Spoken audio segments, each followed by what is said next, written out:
ઝારખંડની રાજ્યસભાની ચૂંટણીમાં એનડીએ સમર્થિત ઉમેદવાર પરિમલભાઈ નથવાણી ચોથી ટર્મ માટે સાંસદ તરીકે ચૂંટાયા।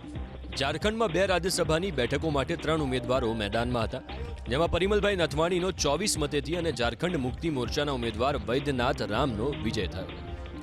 પરિમલભાઈ નથવાણી અગાઉ 2008 અને 2020 વચ્ચે ઝારખંડથી અપક્ષ સાંસદ તરીકે અત્યંત અસરકારક અને સતત એવી 2 ટર્મ સુધી સેવા આપી ચૂક્યા છે। સાથે જ પરિમલભાઈ નથવાણી રાજ્યસભાના ઇતિહાસમાં સૌથી લાંબા સમય સુધી સેવા આપનારા અપક્ષ સાંસદ હોવાનો પણ ખાસ રેકોર્ડ ધરાવે છે। પરિમલભાઈ નથવાણીએ ઝારખંડને ઘણા લાંબા સમય અગાઉથી જ પોતાની કર્મભૂમિ જાહેર કરી છે।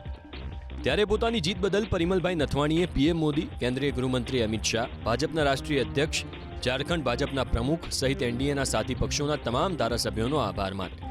સાથે જ ઝારખંડ માટે પોતાના વિઝન અને ભવિષ્યના વિકાસના રોડમેપ મુદ્દે કહ્યું કે હું મારું ધ્યાન ગ્રામ્ય વિસ્તારો તરફ કેન્દ્રિત કરીશ।